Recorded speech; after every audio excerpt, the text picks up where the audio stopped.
오늘 우리가 함께 살펴볼 소요리 문답은 제20문답입니다. 이 신문을 다 함께 한 목소리로 문항과 답안을 천천히 읽도록 하겠습니다. 읽겠습니다. 하나님은 모든 인류가 죄와 비참의 상태에서 멸망하도록 버려두셨습니까?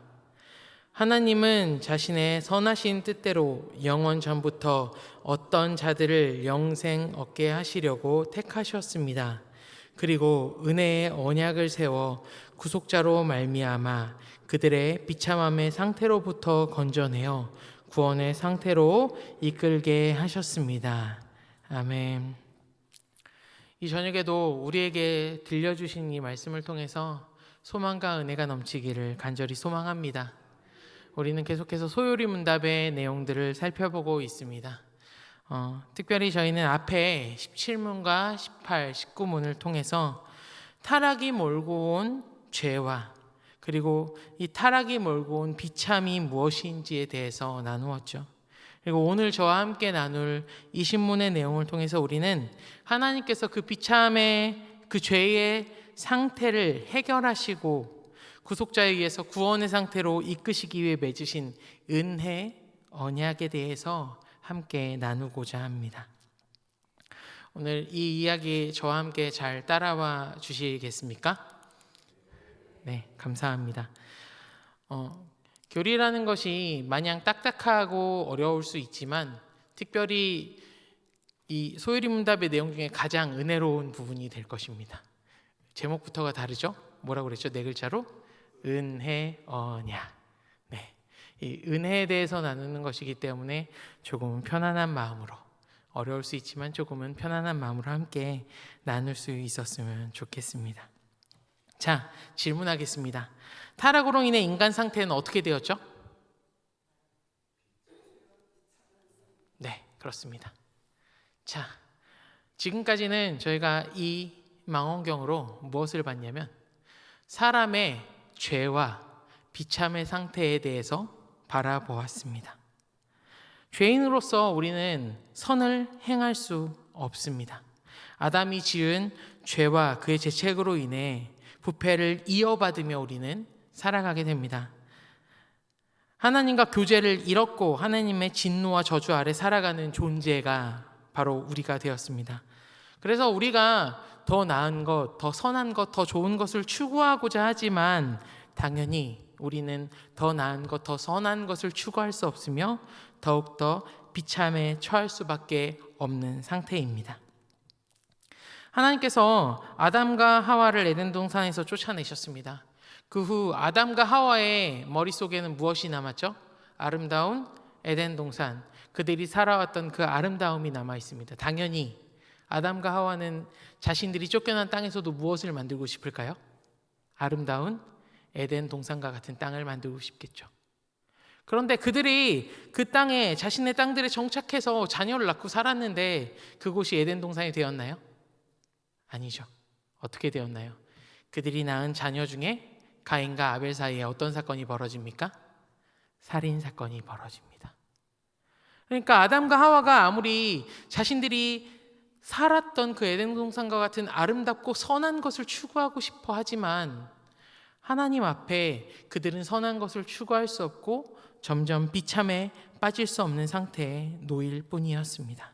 그리고 그 이후에 노아의 시대에 하나님께서 그와 그의 가족을 제외한 나머지를 보시며 그들의 모든 생각, 계획이 항상 악할 뿐임을 보십니다. 그리고 어떻게 하시죠?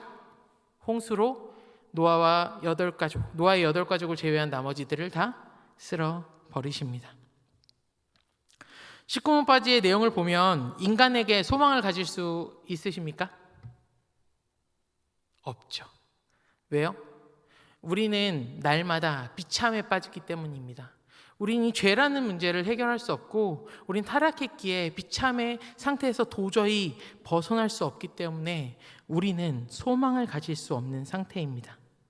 말 그대로 대책이 없는 상태입니다. 자, 이제 이 망원경의 시선을 조금 옮겨보겠습니다. 누구에게로요? 하나님께로 옮겨보겠습니다. 이 신문에서 사실 이런 질문을 해야 되지 않을까 생각합니다. 그러면 과연 우리가 어떻게 이 상태를 극복할 수 있을까? 우리는 이 비참의 상태에서 벗어나고 싶은데 그럼 우리는 어떻게 해야지 이 상태에서 벗어나지? 라고 질문하지 않습니다. 시선을 옮겨 누구에게로 향합니까? 하나님께로 향합니다. 인간의 상태는 이러한 상태인데 하나님은 그러면 인간을 그런 상태로 내버려 두십니까? 라는 질문입니다. 우리 다시 한 번 더 이 신문 함께 읽어보겠습니다. 시작. 하나님은 모든 인류가 죄와 비참의 상태에서 멸망하도록 버려 두셨습니까? 하나님께서 인간을 버려 두셨습니까? 과연 그렇게 하셨습니까? 큰 목소리로 대답해 주셔서 너무 감사합니다. 아닙니다.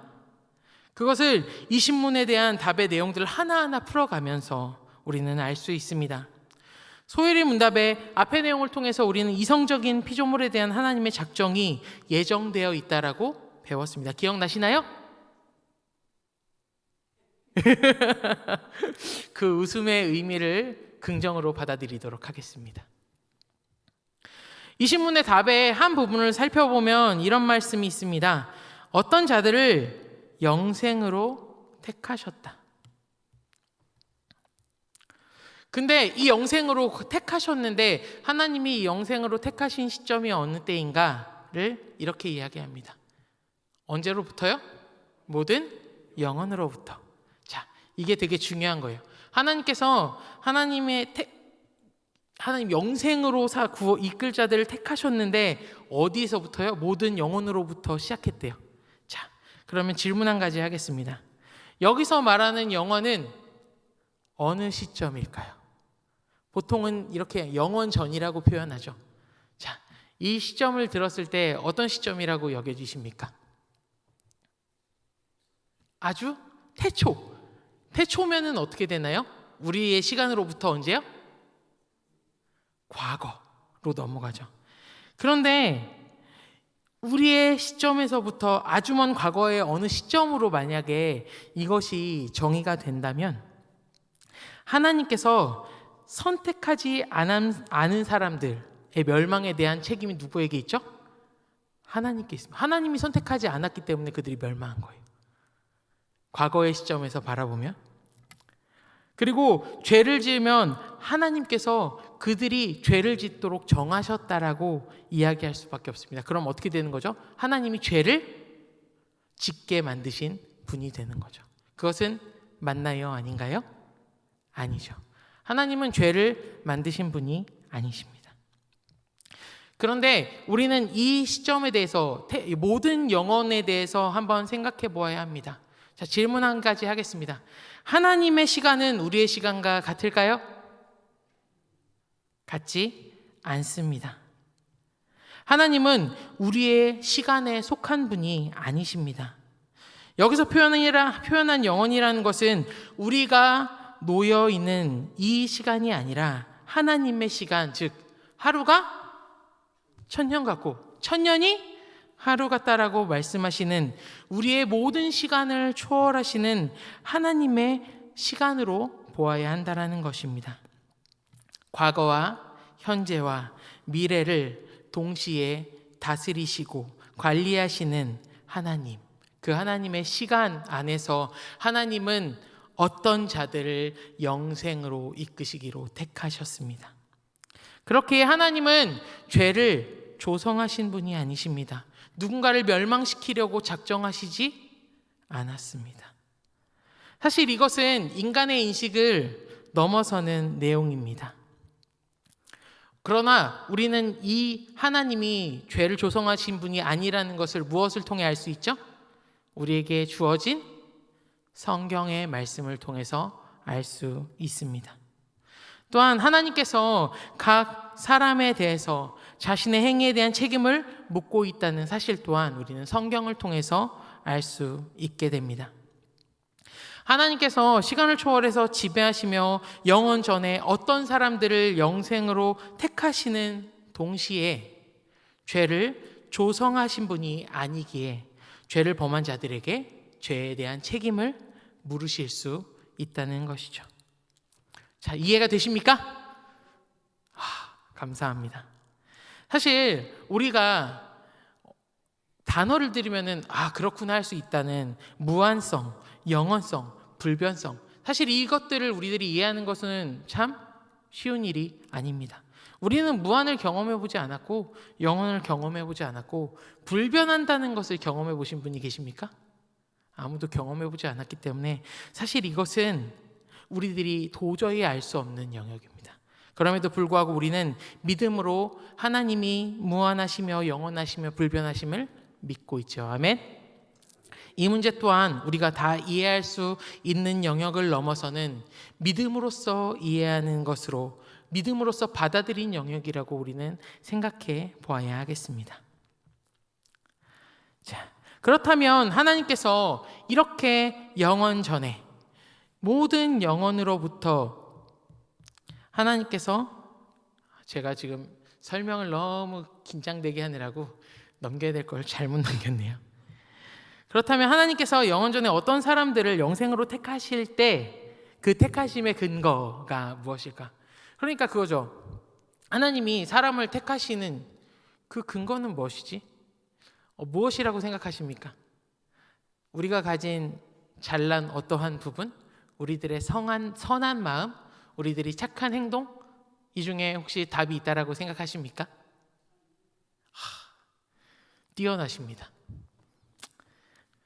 우리 함께 읽어볼까요? 순전히 하나님의 자유로운 은혜와 사랑으로 인한 것. 이 신문의 답의 내용 중에 자신의 순전히 선한 기뻐함으로 하나님께서는 택하셨다라고 이야기하고 있습니다. 그러니까 다른 이유가 없다는 거예요. 너는 내가 보기에 되게 잘났고 너는 내가 보기에 되게 괜찮기 때문에 내가 널 선택할게. 그래, 내가 너를 보니까 네 성격이 참 좋다.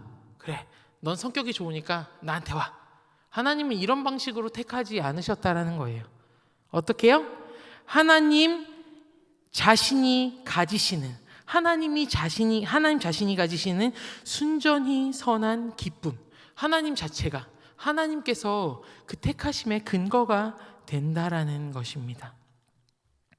하나님의 은혜와 사랑, 이것 외에는 다른 이유가 없습니다. 아멘. 여기에는 우리 모두가 그것을 경험하시지 않았습니까? 아닌가요? 혹시 여기 계신 분 중에 나는 충분히 구원을 받을 만한 의로운 사람입니다라고 손 한번 들어보시겠습니까? 감사하게도 여기 계신 분들 중에는 안 계시네요. 만약 그렇다면 그 마음을 우리는 고쳐 먹어야 됩니다. 왜냐하면 이것은 내 의, 내 대단함, 내 완전함으로부터 나오는 것이 아니고 하나님 자신에게서 나오는 것이기 때문입니다. 그러니까 하나님의 택하심에 대해서 영향을 주는 것은 아무것도 없습니다. 하나님 자신이 그 자유로우심 안에서 하나님의 선하신 그 은혜로 우리를 택하셨다라는 것입니다. 그렇다면 하나님은 그렇게 택하셨을 때 무엇을 위해서 어떤 자들을 택하셨을까요? 자, 우리 18문과 19문의 내용 다시 한 번 더 기억하시죠? 우리는 타락으로 말미암아 죄의 상태와 비참의 상태에 놓여 있습니다. 하나님께서는 이러한 고통의 상태에서 구원의 상태로 이끌기를 원하십니다. 인간이 스스로를 구원할 능력이 있습니까? 없습니까? 없습니다. 오직 하나님의 도우심만이 유일한 해결책입니다. 하나님께서 준비하시고 하나님이 실행하셔야 합니다. 그렇기에 하나님께서 영원 전에 어떤 사람들을 영생으로 택하신 것이죠.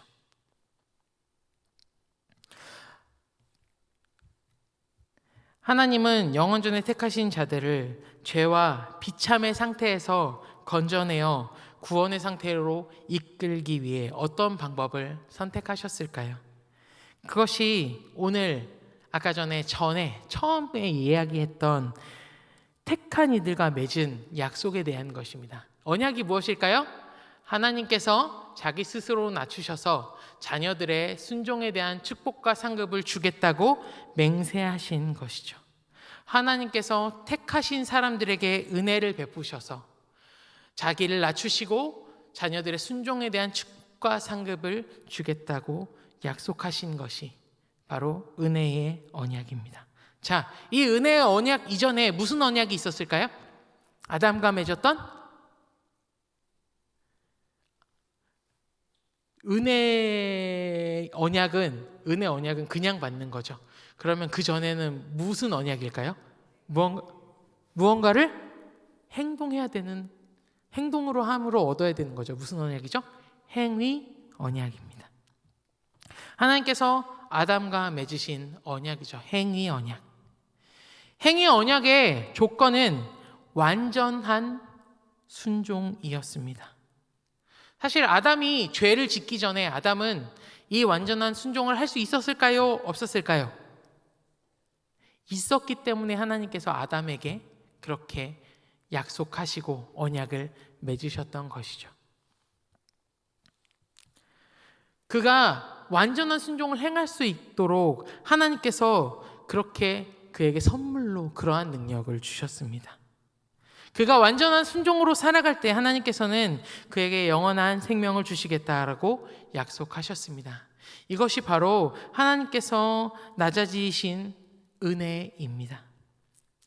그러나 타락으로 죄와 비참함에 빠진 사람은 전적으로 부패하고 전적으로 무능력한 상태입니다.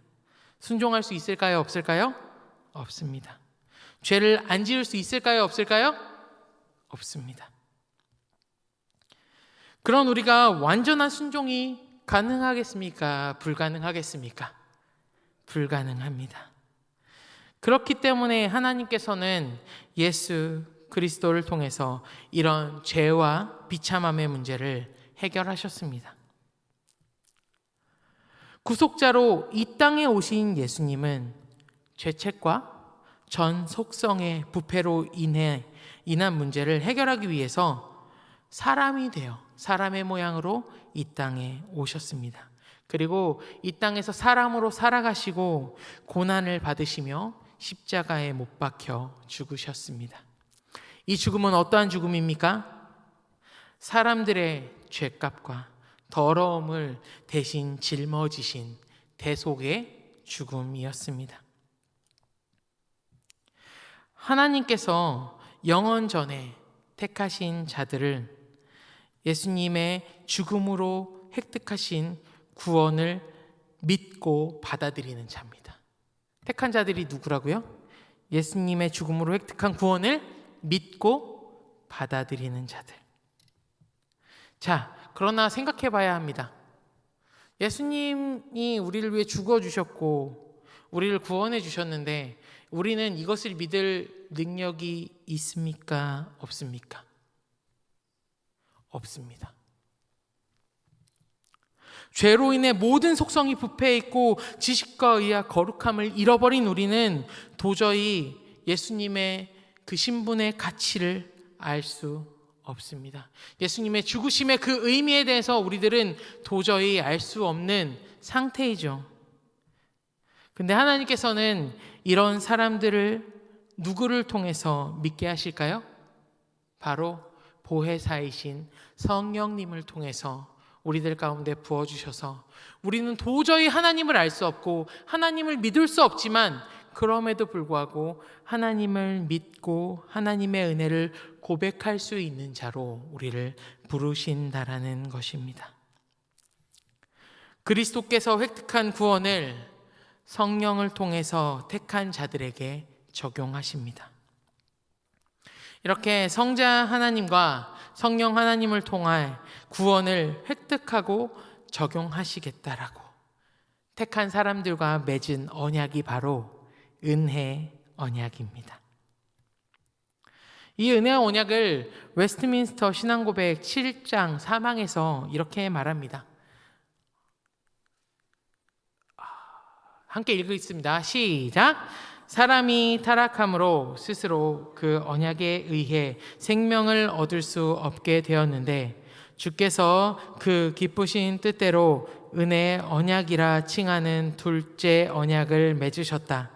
여기서 하나님은 죄인들에게 예수 그리스도에 의한 생명과 구원을 값없이 제공하셨고 그들이 구원 얻도록 그를 믿을 것을 그들에게 요구하셨으며 영생으로 정해진 모든 사람에게 성령을 주어 그들로 하여금 믿기를 원할 뿐만 아니라 믿을 수 있게 하기를 약속하셨다. 네. 이 내용을 조금 풀어서 설명하면 하나님은 타락함으로 완전한 순종을 할 수 없게 되어서 행위의 언약에 의해 주어지는 생명을 얻을 수 없게 된 그 인간을 두 번째 언약인 은혜의 언약을 통해서 죄인들에게 그리스도에 의해 주어진 생명과 구원을 값없이 제공하셨다는 것이죠. 그리고 그것을 믿도록 요구하셨는데 영생으로 주어진 모든 사람에게 성령을 주셔서 그것을 믿을 수 있도록 하겠다라고 약속하셨다는 것입니다. 자, 이 내용들 우리가 함께 살펴보았습니다. 어떠십니까? 여기에 앉아 계신 성도님들은 오늘 이 내용을 통해서 어떤 이야기들이 생각나십니까? 지금 우리는 하나님의 말씀 앞에 서 있습니다. 그리고 하나님의 말씀 앞에 아멘 하며 앉아 있습니다. 자, 그렇다면 우리 잠시 제가 5초의 시간을 드릴 터이니 자기 스스로를 한번 생각해 보는 시간을 가졌으면 좋겠습니다. 내가 과연 하나님 앞에 구원을 받을 만한 사람이었나? 내가 과연 하나님 앞에 이 믿음을 받을 만한 가치가 있는 사람이었나? 잠시 5초간 생각해 보겠습니다.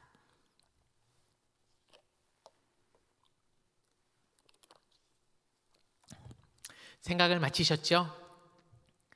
어떠십니까? 여기에 내가 당연히 구원받아야 하고 내가 당연히 의로운 사람이 되어야 한다라고 여기시는 성도님들이 혹시 계실까요? 네, 그렇습니다. 여기에 있는 어떠한 누구도 하나님 앞에 온전하여서 부름받은 사람은 없습니다. 우리는 날마다 죄라는 것에 넘어지죠. 너무나도 쉽게 죄라는 것에 노출됩니다.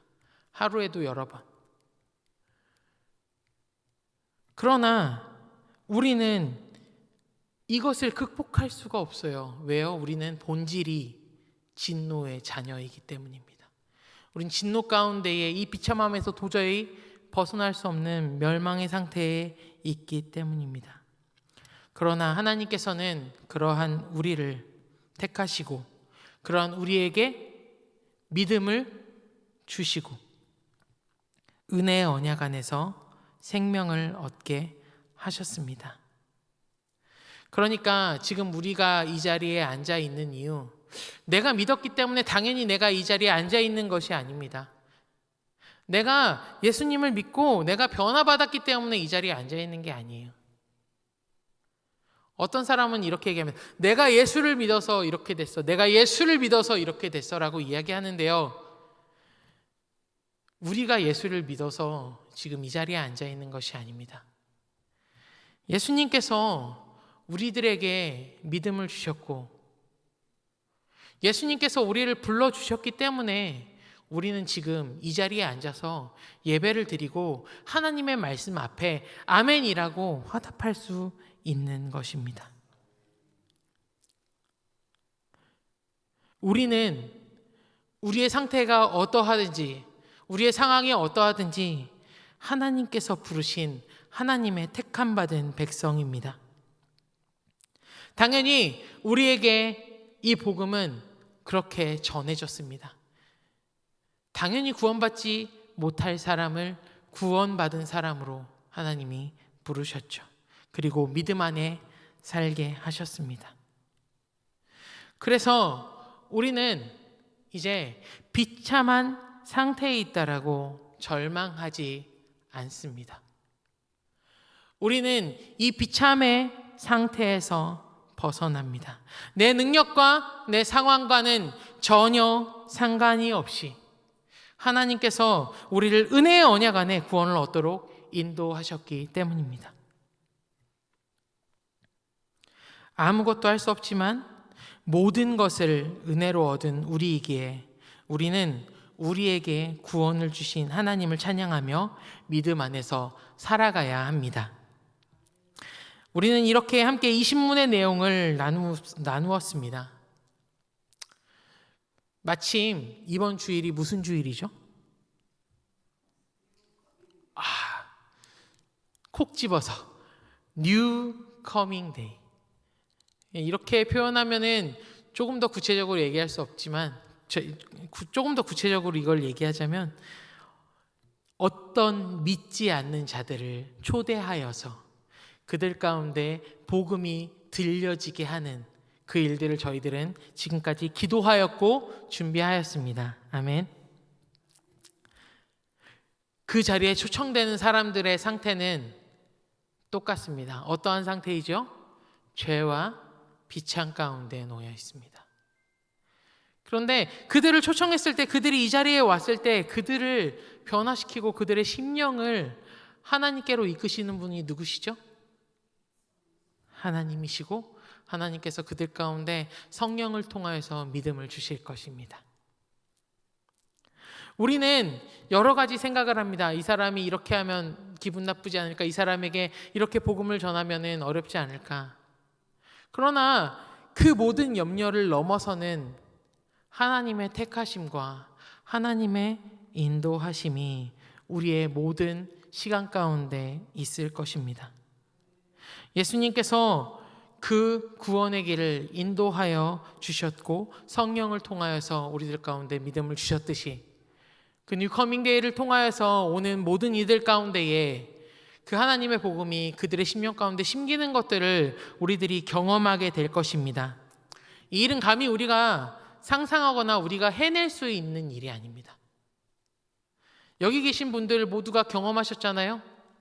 믿음이 너무 당연했나요? 그렇지 않죠. 저의 이 짧은 인생에도 저는 10대를 교회에서 보내지 않았습니다. 교회 가면 항상 갔다가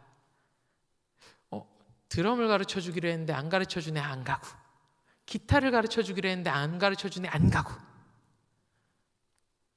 근데 하나님께서 마음을 사로잡으시고 하나님께서 예수님을 믿게 하고 예수님을 알게 하는 어느 한 때가 분명히 있었습니다. 그것은 사람이 하는 일은 아닙니다. 누가 하시는 일이죠? 하나님께서 하시는 일입니다. 비참의 상태에서 구원의 상태로 이끄시는 일 누가 하신다고요? 하나님께서 하시는 일입니다. 이것을 무엇이라고 한다고요? 은혜 언약이라고 한다고요.